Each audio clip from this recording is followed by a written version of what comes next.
Specjalna antyterrorystyczna jedynica, w skrócie SAJ, to serbska jednostka antyterrorystyczna. Witam Was bardzo serdecznie i zapraszam na materiał o tej jednostce.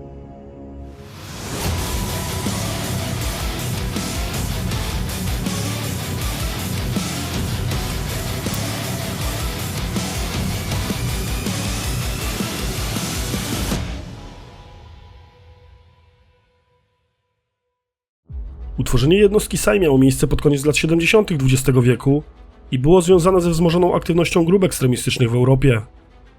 Ideologia ekstremistyczna, która wówczas najprężniej funkcjonowała na terenie Jugosławii, była inspirowana działalnością frakcji Ustaszy, czyli chorwackiego ugrupowania faszystowskiego z czasów II wojny światowej. Głównym jej celem było wywołanie zbrojnego powstania na terenie Jugosłowiańskiej Republiki Chorwackiej i powstanie niepodległego państwa Chorwatów. Terroryści powiązani z tym nurtem, zgodnie z ówczesnym trendem, dopuszczali się porwań samolotów, zamachów na polityków i siania niepokoju społecznego na terenie całego kraju. Nie bez znaczenia dla powstania jednostki były również zdarzenia mające wówczas miejsce w Europie, jak m.in. atak na izraelskich sportowców podczas Igrzysk Olimpijskich w Monachium w 1972 roku. Decyzja związana z powołaniem do życia oddziału specjalnego milicji zapadła na forum Zarządu Socjalistycznej Republiki Serbii 18 grudnia 1978 roku. Samą jednostkę umiejscowiono w komendzie Nowego Belgradu i podporządkowano sekretariatowi spraw wewnętrznych. Oddział od początku był przygotowywany do przeprowadzania operacji związanych z odbijaniem zakładników z wszelkich możliwych środków transportu publicznego, takich jak samolot, autobus czy pociąg, neutralizacji oraz zatrzymań osób uznanych za szczególnie niebezpieczne lub powiązane z organizacjami terrorystycznymi, współdziałania z innymi służbami w sytuacjach wymagających użycia wyspecjalizowanych sił policyjnych, ochronie osób z kategorii VIP oraz obiektów zaliczających się do infrastruktury kryzysowej lub szczególnie ważnych dla interesów kraju. Ze względu na strukturę etniczną Jugosławii, a także jej otwarte granice i ruch turystyczny, w latach 80. XX wieku dochodziło do licznych operacji przeciwko przestępczości zorganizowanej, do której angażowano jednostkę. Od 1983 do 1990 roku oddział podlegał Departamentowi Ochrony i Operacji Specjalnych Milicji Jugosławii, a władzę decyzyjną nad jej użyciem miał sekretarz spraw wewnętrznych. W 1989 roku jednostka brała udział w przerwaniu okupacji przez albańskich górników jednej z kopalni na terenie Kosowa. W związku z rozpadem Jugosławii i konfliktem zbrojnym, który zaistniał na Bałkanach, jednostka przeszła reorganizację strukturalną. Została podporządkowana serbskiemu MSW, zmieniła nazwę na jednostkę specjalną Ministerstwa Spraw Wewnętrznych, a w 1992 roku umiejscowiona została w bazie nazwanej 13 Maja na terenie Belgradu i tam pozostaje do dziś. Ponadto scentralizowano dowództwo tych trzech oddziałów, tworząc dowództwo jednostek specjalnych podlegające Departamentowi Bezpieczeństwa Publicznego Ministerstwa Spraw Wewnętrznych Serbii. W 1992 roku zapadła decyzja o sformowaniu dwóch dodatkowych jednostek terenowych. Nowo utworzono oddziały ulokowano na terenie Prisztiny i w Nowym Sadzie. Ostatecznie jednostki terenowe z Prisztiny i Nowego Sadu zostały przeniesione do Belgradu w 1999 roku, a powodem tej decyzji było zakończenie konfliktu zbrojnego w Kosowie. Od 1998 do 1999 roku podczas trwającego konfliktu w Kosowie jednostka przeprowadzała samodzielnie i we współpracy z innymi służbami operacje bojowe przeciwko albańskim grupom ekstremistycznym. Największy rozwój jednostki nastąpił w 1994 roku, kiedy to belgradzka jednostka oraz jej dwa oddziały terenowe przyjęły wspólną nazwę, a dowództwo nad całą jednostką objął Živojin Trajković. Pod jego zwierzchnictwem funkcjonowanie, wyposażenie i stosowana przez jednostkę taktyka rozwinęła się w stronę światowego poziomu. Warto zaznaczyć także, że w 2005 roku dowódcą jednostki został Spasoje Vulewicz, który jako pierwszy w historii serbski policjant ukończył studia na elitarnej akademii FBI w Quantico. 12 marca 2003 roku SAJ uczestniczył w operacji Szabla przeprowadzonej po udanym zamachu na premiera Serbii Zorana Dindicia. Zamach, a także operacja odbiły się szerokim echem na całym świecie. Zamach przeprowadziła jedna z największych bałkańskich grup przestępczych, czyli serbski klan zemuński. Bezpośrednio odpowiedzialni za zamach byli operatorzy jednostki operacji specjalnych, tzw. czerwone berety, które podlegały serbskiemu MSW. W ich składzie znajdowali się m.in. byli członkowie Serbskiej Gwardii Ochotniczej, znane jako Tygrysy Arkana, które uchodziły za organizację nacjonalistyczną, odpowiedzialną za liczne zbrodnie wojenne podczas konfliktu w Chorwacji oraz Bośni i Hercegowinie. Ze względu na udział w zamachu jednostka została zlikwidowana 25 marca 2003 roku, a bezpośrednio po nim został wprowadzony stan wyjątkowy na terenie całego kraju. W trakcie stanu wyjątkowego zarządzono przeprowadzenie operacji Szabla. SAI podczas jednej z akcji przeprowadzonych w ramach tej operacji, przygotowując się do wejścia i zatrzymania 2 osób powiązanych z zamachem i klanem zemuńskim, dostrzegli poświaty postaci dzierżących karabinki AK, na co natychmiast odpowiedzieli ogniem, zabijając obu podejrzanych. Przeszukanie posesji i ciał przestępców wykazało posiadanie przez nich znacznych ilości broni, amunicji i granatów. Szybka reakcja antyterrorystów zapobiegła strzelaninie i tragedii. Pokłosiem operacji było zatrzymanie niemal 10 000 osób podejrzewanych o związki z przestępczością zorganizowaną. Został zatrzymany nawet prokurator generalny. Klan zemuński na skutek realizacji przeprowadzonych w ramach operacji Szabla został osłabiony, lecz ostateczne rozbicie grupy zostało ogłoszone dopiero w 2013 roku, gdy zatrzymano ostatnich ukrywających się członków tej organizacji.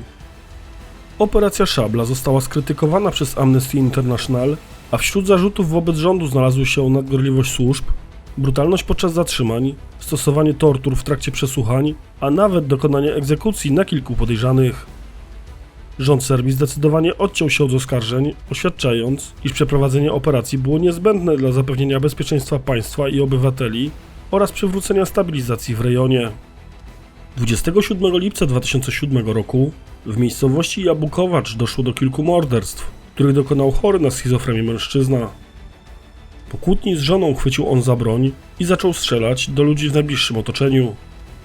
W wyniku tego zdarzenia 9 osób zginęło, a 3 zostały ranne. Sprawca ukrył się i wezwane zostały regularne siły policyjne. Z powodu poważnego zagrożenia policja poprosiła o wsparcie, którym okazał się śmigłowiec i grupa szturmowa jednostki SAI. Ostatecznie zabójca został zlokalizowany na miejscowym cmentarzu i bez jednego wystrzału antyterroryści z SAI przeprowadzili zatrzymanie. Mężczyzna został uznany za niepoczytalnego i skierowano go na dożywotni pobyt w szpitalu psychiatrycznym. W historii tej jednostki 16 operatorów straciło życie podczas wykonywania zadań służbowych. Ich imiona, nazwiska oraz daty urodzin i śmierci są umieszczone na tablicy pamiątkowej znajdującej się tuż za bramą wjazdową do bazy jednostki i jak twierdzą sami operatorzy, również w celu przypomnienia młodym pokoleniom, z jakim ryzykiem i poświęceniem wiąże się służba w jednostce. SAI była wielokrotnie wyróżniona za zaangażowanie swoich funkcjonariuszy w powierzone im zadania, a w lutym 2015 roku jednostka otrzymała wysokie odznaczenie państwowe, czyli Złoty Medal Zasługi za działanie na rzecz poprawy bezpieczeństwa wewnętrznego. Obecnie jednostka wykonuje pełne spektrum działań antyterrorystycznych i kontrterrorystycznych, charakterystycznych dla bliźniaczych jednostek na świecie. Opracowywuje plany ochrony antyterrorystycznej ważnych dla państwa obiektów i odpowiada za edukację w tym zakresie. Jest przygotowana do rozwiązywania sytuacji zakładniczych w obiektach i we wszystkich środkach transportu. Uczestniczy w działaniach przeciwko przestępczości zorganizowanej i aktom terroru kryminalnego. Wspiera przy realizacjach wysokiego ryzyka regularne siły policji i innych służb. Odpowiada za zapewnienie bezpieczeństwa osobom z kategorii VIP przy współpracy z rodzimymi i zagranicznymi służbami oraz udziela profesjonalnego wsparcia służbom ratowniczym w przypadku wystąpienia klęsk żywiołowych. Organizacja strukturalna SAI jest podobna do większości światowych jednostek tego typu. Podzielona jest na dowództwo, 4 wydziały bojowe, Wydział do Spraw Bezpieczeństwa, techników odpowiadających za łączność, kwestie teleinformatyczne i specjalistyczną technologię stosowaną w jednostce, instruktorów, negocjatorów, a także Wydział Medyczny. Symbolem jednostki jest dwugłowy biały orzeł będący godłem Serbii, trzymający w szponach czarnego węża symbolizującego wszelkie zło, mogące zagrażać bezpieczeństwu państwa i jego obywateli. Selekcja kandydatów przeprowadzana jest wśród funkcjonariuszy instytucji MSW Serbii, będących od co najmniej 2 lat w służbie, posiadających minimum średnie wyniki w swojej efektywności i certyfikowane umiejętności, jednak SAI zaznacza, iż potrafi sięgnąć również po najzdolniejszych kandydatów ze szkół policji. Można się domyślać, iż propozycje uczestnictwa w selekcji otrzymują młodzi funkcjonariusze, którzy posiadają doświadczenie ze służby w wojsku lub będący wyczynowymi sportowcami ze zdobytymi tytułami mistrzowskimi. Po wstępnej selekcji właściwa jej część trwa 4 tygodnie i podzielona jest na 3 etapy. Pierwszy zakłada zapoznanie rekrutów ze specyfiką pracy w jednostce i używanym wyposażeniem. Drugi polega na poddaniu kandydatów ciężkim sprawdzianom fizycznym i psychicznym, które z biegiem czasu przybierają na intensywności. Natomiast trzeci, ostatni etap to ciężkie szkolenie taktyczne na różnych obiektach, często znajdujących się poza jednostką. Po zaliczeniu 4-tygodniowej selekcji podejmowana jest ostateczna, indywidualna decyzja na temat każdego z kandydatów. Decyduje o tym dowódca i ścisła grupa oficerów jednostki. Nowo przyjęci operatorzy przechodzą kompleksowe szkolenie z zakresu taktyki, zabezpieczają działania zespołu i uczestniczą w akcjach bojowych o niższym stopniu zaawansowania, takich jak zatrzymania przestępców czy wsparcie innych służb porządkowych. Podstawowe szkolenie według standardów jednostki trwa około 6 miesięcy. Niezależnie od przydziału do zespołu, operatorzy stale szkolą się i podnoszą swoje umiejętności w zakresie działań antyterrorystycznych i umiejętności specjalistycznych. W jednostce przeprowadzane jest także obligatoryjne szkolenie spadochronowe. Uzbrojenie SAI to różnorodna broń charakterystyczna dla jednostki tego typu. Są wśród nich choćby pistolety maszynowe MP5, strzelby gładkolufowe Mossberg 12 mm, karabinki bojowe systemu AK czy karabiny snajperskie produkcji zachodniej i rodzimej. Na szczególną uwagę zasługuje sekcja K9, którą posiada jednostka. Psy do niej przyjmowane przechodzą specjalistyczne szkolenie z zakresu udziału w działaniach bojowych, pirotechnicznych i wykrywania narkotyków. Rasy psów używanych przez jednostkę to owczarki niemieckie i belgijskie, labradory, rottweilery, a nawet amstaffy. Jednostka posiada własną hodowlę, z której starannie selekcjonowane psy są przekazywane do służby w wydziałach bojowych. SAI z dużym powodzeniem rozwija kontakty zagraniczne na płaszczyźnie szkoleń. Bez zarzutu przebiega współpraca z jednostkami państw ościennych, czyli Chorwacji, Bośni i Hercegowiny, Macedonii i Węgier. Od 2011 roku SAI nawiązał współpracę z francuską jednostką RAID, a oprócz tego organizuje międzynarodowe ćwiczenia antyterrorystyczne w Serbii pod nazwą Walka z terroryzmem przy współpracy z Hostage Rescue Team amerykańskiego FBI. W 2017 roku podczas obchodów święta i zarazem rocznicy powstania jednostki wicepremier Republiki Serbii i minister spraw wewnętrznych dr Nebojša Stefanović złożył członkom SAI gratulacje. Z mojej strony to wszystko o serbskiej jednostce SAI. Pragnę gorąco podziękować Kubie za informacje dotyczące tej jednostki, a także stronie specjalnej jedinicy za świetne ujęcia jednostki, które mogłem wykorzystać w tym filmie. Mam nadzieję, że materiał się Wam podobał. Zapraszam do subskrybowania kanału oraz dawania łapek w górę. Polecam także moją stronę na Facebooku, gdzie dowiecie się różnego rodzaju ciekawostek.